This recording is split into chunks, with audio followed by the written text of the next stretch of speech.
ವೃದ್ಧಾಪ್ಯದಲ್ಲೂ ಆರೋಗ್ಯವಾಗಿರಲು ಈ ಸರಳವಾದ 16 ನಿಯಮಗಳನ್ನು ತಪ್ಪದೆ ಪಾಲಿಸಿ. ಈ 16 ನಿಯಮಗಳನ್ನು ಪಾಲಿಸಲು ಪ್ರಾರಂಭಿಸಿದವರು 100% ತಮ್ಮನ್ನು ಅನೇಕ ರೀತಿಯ ಕಾಯಿಲೆಗಳಿಂದ ರಕ್ಷಿಸಿಕೊಳ್ಳಬಹುದು. ನೆನಪಿಡಿ, ಆರೋಗ್ಯವಾಗಿರುವುದು ನಾವು ಅಂದುಕೊಂಡಷ್ಟು ಕಷ್ಟವಲ್ಲ. ಬೇಕಾಗಿರುವುದು ಸರಿಯಾದ ವಿಷಯಗಳನ್ನು ಅಳವಡಿಸಿಕೊಳ್ಳುವುದು, ತಪ್ಪು ವಿಷಯಗಳಿಂದ ದೂರವಿರುವುದು. ಪ್ರಕೃತಿಯು ನಮ್ಮ ದೇಹವನ್ನು ಈ ರೀತಿಯಲ್ಲಿ ವಿನ್ಯಾಸಗೊಳಿಸಿದೆ. ನಮ್ಮ ದೇಹವು ತನ್ನ ಕಾಯಿಲೆಯನ್ನು ತಾನೇ ಗುಣಪಡಿಸಿಕೊಳ್ಳುವ ಶಕ್ತಿಯನ್ನು ಹೊಂದಿದೆ. ಪ್ರತಿಯೊಂದು ಕಾಯಿಲೆಯ ವಿರುದ್ಧ ಹೋರಾಡುತ್ತದೆ, ತನ್ನನ್ನು ತಾನೇ ಗುಣಪಡಿಸಿಕೊಳ್ಳುತ್ತದೆ. ಆದರೆ ಇದಕ್ಕಾಗಿ ನಾವು ನಮ್ಮ ದೇಹಕ್ಕೆ ಸರಿಯಾದ ವಾತಾವರಣ ಮತ್ತು ಪೋಷಣೆಯನ್ನು ನೀಡುವುದು ಅವಶ್ಯಕ. ಇದರಿಂದ ಈ ಕೆಲಸವನ್ನು ಸರಿಯಾಗಿ ನಿರ್ವಹಿಸಲು ಸಾಧ್ಯವಾಗುತ್ತದೆ. 20 ರಿಂದ 25 ವಯಸ್ಸಿನಿಂದಲೇ ಅಥವಾ ನೀವು ಇಂದಿನಿಂದಲೇ ಈ ನಿಯಮಗಳನ್ನು ಅಳವಡಿಸಿಕೊಂಡರೆ ವೃದ್ಧಾಪ್ಯದ ಸಮಯದಲ್ಲಿ ಸಂತೋಷದಿಂದ ಜೀವನವನ್ನು ನಡೆಸಬಹುದು.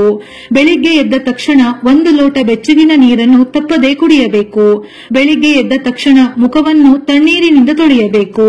ಹೀಗೆ ಮಾಡುವುದರಿಂದ ನಿಮ್ಮ ದೇಹವು ನಿರ್ವಿಷಗೊಳ್ಳುತ್ತದೆ. ಕಣ್ಣಿನ ದೃಷ್ಟಿ ಕೂಡ ಹೆಚ್ಚುತ್ತದೆ. ಆಹಾರದಲ್ಲಿ ಯಾವಾಗಲೂ ಸೈಂಧವ ಲವಣವನ್ನು ಅಂದರೆ ಪಿಂಕ್ ಹಿಮಾಲಯನ್ ಸಾಲ್ಟ್ ಅನ್ನು ಮಾತ್ರ ಬಳಸಬೇಕು. ಇದು ಸಾಮಾನ್ಯ ಉಪ್ಪಿನಂತೆ ದೇಹದಲ್ಲಿ ನೀರು ಉಳಿಯುವಿಕೆ ಮತ್ತು ರಕ್ತದೊತ್ತಡವನ್ನು ಹೆಚ್ಚಿಸುವುದಿಲ್ಲ. ಇದು ದೇಹಕ್ಕೆ ಅಗತ್ಯವಾದ ಖನಿಜಗಳನ್ನು ಒದಗಿಸುತ್ತದೆ. ಹಾಗಾಗಿ ಇದನ್ನು ಸೇವಿಸುವುದರಿಂದ ನಿಮ್ಮ ಆರೋಗ್ಯದ ಮೇಲೆ ಹೆಚ್ಚಿನ ಕೆಟ್ಟ ಪರಿಣಾಮ ಬೀರುವುದಿಲ್ಲ. ರಾತ್ರಿ ಊಟ ಮಾಡಿದ ನಂತರ ಕನಿಷ್ಠ 500 ಹೆಜ್ಜೆ ನಡೆಯಲೇಬೇಕು. ಸಂಶೋಧನೆಗಳ ಪ್ರಕಾರ ರಾತ್ರಿ ಊಟದ ನಂತರ ನಡೆಯುವುದರಿಂದ ದೇಹದ ತೂಕ ಕಡಿಮೆಯಾಗುತ್ತದೆ. ಗ್ಯಾಸ್, ಆಸಿಡಿಟಿ ಸಮಸ್ಯೆಗಳು ಬರುವುದಿಲ್ಲ. ನಿಮಗೆ ಉತ್ತಮ ನಿದ್ದೆ ಬರುತ್ತದೆ. ಊಟ ಮಾಡಿದ ನಂತರ ನೀರನ್ನು ಕನಿಷ್ಠ ಅರ್ಧ ಗಂಟೆಯ ನಂತರವೇ ಕುಡಿಯಬೇಕು. ಊಟ ಮಾಡಿದ ತಕ್ಷಣ ನೀರು ಕುಡಿಯುವುದರಿಂದ ಜೀರ್ಣಕ್ರಿಯೆ ದುರ್ಬಲಗೊಳ್ಳುತ್ತದೆ ಮತ್ತು ತೂಕ ಹೆಚ್ಚಾಗುತ್ತದೆ. ಇದು ಹೊಟ್ಟೆ ಉಬ್ಬರಕ್ಕೂ ಕಾರಣವಾಗಬಹುದು. ಹೊಟ್ಟೆಯಲ್ಲಿ ಬೊಜ್ಜು ಬರುತ್ತದೆ. ದಿನಕ್ಕೆ 3 ರಿಂದ 4 ಲೀಟರ್ನಷ್ಟು ನೀರನ್ನು ತಪ್ಪದೆ ಕುಡಿಯಬೇಕು. ಹೀಗೆ ಮಾಡುವುದರಿಂದ ನೀವು ಬಹುತೇಕ ಎಲ್ಲಾ ರೀತಿಯ ಹೊಟ್ಟೆಯ ಕಾಯಿಲೆಗಳಿಂದ ದೂರವಿರುತ್ತೀರಿ. ನಿಮಗೆ ಮೂತ್ರಪಿಂಡದ ಕಲ್ಲುಗಳು ಎಂದಿಗೂ ಬರುವುದಿಲ್ಲ. ದೇಹದಿಂದ ಹಾನಿಕಾರಕ ವಿಷಕಾರಿ ಅಂಶಗಳು ಸಹ ಶುದ್ಧಿಯಾಗುತ್ತದೆ. ಅಡುಗೆ ಮಾಡಲು ಎಂದಿಗೂ ಶುದ್ಧೀಕರಿಸಿದ ಎಣ್ಣೆಯನ್ನು ಅಂದರೆ ರೀಫೈನ್ಡ್ ಆಯಿಲ್ ಅನ್ನು ಬಳಸಬಾರದು. ಬದಲಿಗೆ ಹಸುವಿನ ಶುದ್ಧ ತುಪ್ಪವನ್ನು ಬಳಸಬೇಕು. ಶುದ್ಧೀಕರಿಸಿದ ಎಣ್ಣೆ ಬಹಳಷ್ಟು ರಾಸಾಯನಿಕ ಪ್ರಕ್ರಿಯೆಗಳ ನಂತರ ತಯಾರಾಗುತ್ತದೆ. ಇದು ನಿಮ್ಮ ಆರೋಗ್ಯಕ್ಕೆ ಬಹಳಷ್ಟು ಹಾನಿಕಾರಕವಾಗಿದೆ. ಇದು ದೇಹದಲ್ಲಿ ಕೆಟ್ಟ ಕೊಲೆಸ್ಟ್ರಾಲ್ ಅನ್ನು ಹೆಚ್ಚಿಸಬಹುದು. ಒಂದು ವೇಳೆ ನೀವು ಹಸುವಿನ ತುಪ್ಪವನ್ನು ಖರೀದಿಸಲು ಸಾಧ್ಯವಾಗದಿದ್ದರೆ ಸಾಸಿವೆ ಎಣ್ಣೆ ಅಥವಾ ತೆಂಗಿನ ಎಣ್ಣೆ ಅಥವಾ ಎಳ್ಳಿನ ಎಣ್ಣೆಯನ್ನು ಸಹ ಬಳಸಬಹುದು. ಆಹಾರದಲ್ಲಿ ಎಷ್ಟು ಹೆಚ್ಚು ಬಣ್ಣ ಬಣ್ಣದ ತರಕಾರಿಗಳು ಮತ್ತು ಹಣ್ಣುಗಳನ್ನು ಬಳಸಲು ಸಾಧ್ಯವೋ ಅಷ್ಟು ಹೆಚ್ಚು ಬಳಸಬೇಕು.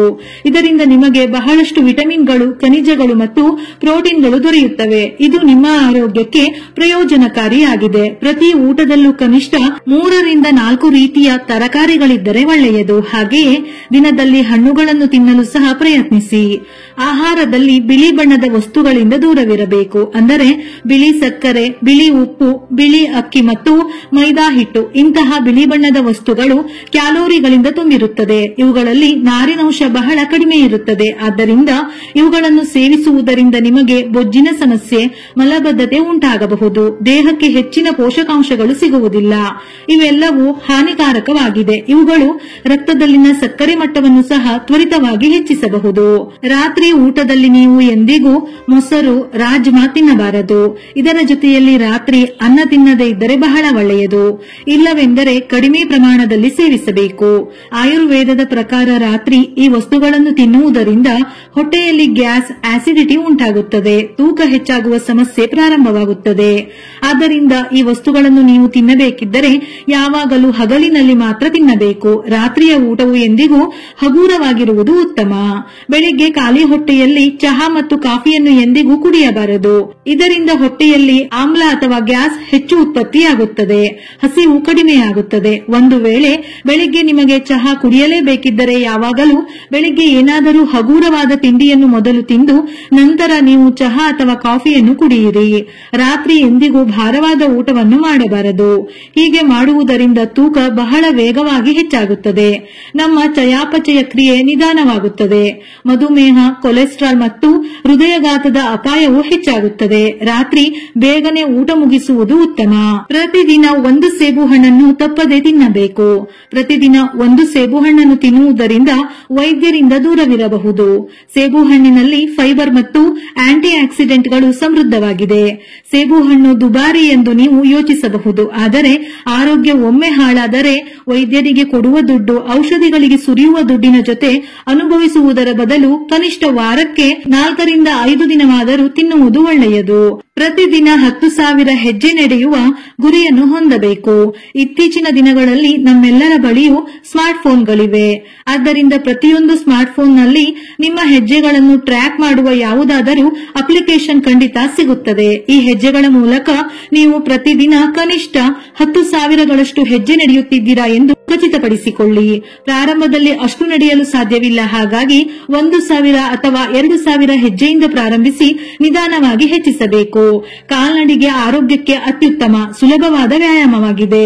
ಹೀಗೆ ಮಾಡುವುದರಿಂದ ಮಧುಮೇಹ, ಬೊಜ್ಜು, ರಕ್ತದೊತ್ತಡ ಅಥವಾ ಹೃದಯಘಾತದಂತಹ ಅನೇಕ ಕಾಯಿಲೆಗಳ ಅಪಾಯವು ಗಣನೀಯವಾಗಿ ಕಡಿಮೆಯಾಗುತ್ತದೆ. ದಿನನಿತ್ಯದ ನಡಿಗೆ ನಿಮ್ಮ ಮನಸ್ಸಿನ ಆರೋಗ್ಯಕ್ಕೂ ಉತ್ತಮ. ಪ್ರತಿದಿನ 1 ಗ್ಲಾಸ್ ನೀರಿಗೆ ನಿಂಬೆ ರಸವನ್ನು ಸೇರಿಸಿ ತಪ್ಪದೆ ಕುಡಿಯಬೇಕು. ಈ ನೀರು ಕುಡಿಯುವುದರಿಂದ ನೀವು ಬೊಜ್ಜಿನಿಂದ ದೂರವಿರುತ್ತೀರಿ. ದೇಹವು ನಿರ್ವಿಷಗೊಳ್ಳುತ್ತದೆ. ನಿಂಬೆಹಣ್ಣಿನಲ್ಲಿ ವಿಟಮಿನ್ ಸಿ ಅತ್ಯಂತ ಸಮೃದ್ಧ ಮೂಲವಾಗಿದೆ. ಆದ್ದರಿಂದ ಇದರಿಂದ ನಿಮ್ಮ ರೋಗನಿರೋಧಕ ಶಕ್ತಿ ಸಹ ಹೆಚ್ಚುತ್ತದೆ. ಹವಾಮಾನ ಬದಲಾಗುವಾಗ ಉಂಟಾಗುವ ಸಣ್ಣ ಪುಟ್ಟ ಕಾಯಿಲೆಗಳಿಂದಲೂ ನೀವು ದೂರವಿರುತ್ತೀರಿ. ನಿಂಬೆ ನೀರನ್ನು ಬೆಳಿಗ್ಗೆ ಖಾಲಿ ಹೊಟ್ಟೆಯಲ್ಲಿ ಸೇವಿಸುವುದು ಹೆಚ್ಚು ಪ್ರಯೋಜನಕಾರಿ. ಮಧ್ಯಾಹ್ನದ ಊಟಕ್ಕೆ ಅರ್ಧ ಗಂಟೆ ಮೊದಲು ಒಂದು ದೊಡ್ಡ ಬಟ್ಟಲು ಸಲಾಡ್ ಅನ್ನು ತಪ್ಪದೆ ತಿನ್ನಬೇಕು. ಸಲಾಡ್ ತಿನ್ನುವುದು ಆರೋಗ್ಯಕ್ಕೆ ಬಹಳ ಪ್ರಯೋಜನಕಾರಿ. ಇದನ್ನು ನೀವು ರಾತ್ರಿಯ ಹೊರತಾಗಿ ದಿನದ ಯಾವುದೇ ಸಮಯದಲ್ಲಿ ತಿನ್ನಬಹುದು. ಆದರೆ ಮಧ್ಯಾಹ್ನದ ಊಟಕ್ಕೆ ಅರ್ಧ ಗಂಟೆಯ ಮೊದಲು ನೀವು ಸಲಾಡ್ ತಿನ್ನುವುದಾದರೆ ಇದರಿಂದ ನಿಮಗೆ ವಿಶೇಷ ಉತ್ತಮ ಪ್ರಯೋಜನಗಳು ಸಿಗುತ್ತವೆ. ಇದರಿಂದ ನಿಮ್ಮ ರಕ್ತದಲ್ಲಿನ ಸಕ್ಕರೆ ನಿಯಂತ್ರಣದಲ್ಲಿರುತ್ತದೆ, ಬೊಜ್ಜು ಕಡಿಮೆಯಾಗುತ್ತದೆ, ದೇಹದಲ್ಲಿ ಶಕ್ತಿ ಹೆಚ್ಚುತ್ತದೆ ಮತ್ತು ನಿಮ್ಮ ಜೀರ್ಣಕ್ರಿಯೆಯು ಸುಧಾರಿಸುತ್ತದೆ. ನೀರನ್ನು ಯಾವಾಗಲೂ ಕುಳಿತುಕೊಂಡು ಮತ್ತು ಸ್ವಲ್ಪ ಸ್ವಲ್ಪ ನಿಧಾನಕ್ಕೆ ಕುಡಿಯಬೇಕು. ಎಂದಿಗೂ ಒಂದೇ ಸಾರಿ ಪೂರ್ತಿ ಕುಡಿಯುವುದು ಅಥವಾ ನಿಂತುಕೊಂಡು ಕುಡಿಯುವುದನ್ನು ನೀವು ತಪ್ಪಿಸಬೇಕು. ನೀರಿಗೆ ಸಂಬಂಧಿಸಿದ ಮತ್ತೊಂದು ವಿಷಯವನ್ನು ನೀವು ವಿಶೇಷವಾಗಿ ಗಮನಿಸಬೇಕು. ಅದು ಏನೆಂದರೆ ಎಂದಿಗೂ ಹೆಚ್ಚು ತಣ್ಣನೆಯ ನೀರನ್ನು ಕುಡಿಯಬಾರದು. ನೀವು ಯಾವಾಗಲೂ ಸ್ವಲ್ಪ ಬೆಚ್ಚಗಿನ ನೀರನ್ನು ಬಳಸುವ ಅಭ್ಯಾಸವನ್ನು ಮಾಡಿಕೊಂಡರೆ ಇದರಿಂದ ನಿಮಗೆ ಎಂದಿಗೂ ಯಾವುದೇ ರೀತಿಯ ಹೊಟ್ಟೆಯ ಕಾಯಿಲೆ ಬರುವುದಿಲ್ಲ. ನಿಮ್ಮ ಕೊಲೆಸ್ಟ್ರಾಲ್ ಸಹ ಕಡಿಮೆಯಾಗುತ್ತದೆ, ದೇಹವು ಹಗುರವಾಗುತ್ತದೆ, ಬೊಜ್ಜು ಸಹ ಕಡಿಮೆಯಾಗುತ್ತದೆ. ಒಂದು ವೇಳೆ ಬೇಸಿಗೆಯ ಸಮಯವಾಗಿದ್ದು ನಿಮಗೆ ಬೆಚ್ಚಗಿನ ನೀರು ಕುಡಿಯಲು ಇಷ್ಟವಾಗದಿದ್ದರೆ ಅಂತಹ ಸಮಯದಲ್ಲಿ ನೀವು ಸಾಮಾನ್ಯ ಕೊಠಡಿಯ ತಾಪಮಾನದ ನೀರನ್ನು ಅಂದರೆ ರೂಮ್ ಟೆಂಪರೇಚರ್ ನಲ್ಲಿರುವ ನೀರನ್ನು ಕುಡಿಯಿರಿ ಅಥವಾ ಮಡಿಕೆಯ ನೀರನ್ನು ಸಹ ಬಳಸಬಹುದು. ಒಂದು ವೇಳೆ ನಿಮಗೆ ಬಿಪಿ, ಶುಗರ್, ಥೈರಾಯ್ಡ್, ಅಲರ್ಜಿ, ವಾತ, ಪಿತ್ತ ಹೀಗೆ ಬೇರೆ ಯಾವುದಾದರೂ ಸಮಸ್ಯೆಗಳಿದ್ದರೆ ಮೇಲೆ ಹೇಳಿದ ನಿಯಮಗಳನ್ನು ನಿಮ್ಮ ಆರೋಗ್ಯಕ್ಕೆ ತಕ್ಕಂತೆ ಅನುಗುಣವಾಗಿ ಅನುಸರಿಸಿ. ವಿಡಿಯೋ ಇಷ್ಟ ಆಗಿದ್ದಲ್ಲಿ ಮರೆಯದೆ ಲೈಕ್ ಕೊಟ್ಟು ನಿಮ್ಮವರಿಗೆ ಶೇರ್ ಮಾಡಿ. ಇದೇ ರೀತಿಯ ಮನಮುಟ್ಟುವ ಉಪಯುಕ್ತ ಮಾಹಿತಿಗಳಿಗಾಗಿ ಮತ್ತೆ ಭೇಟಿಯಾಗೋಣ.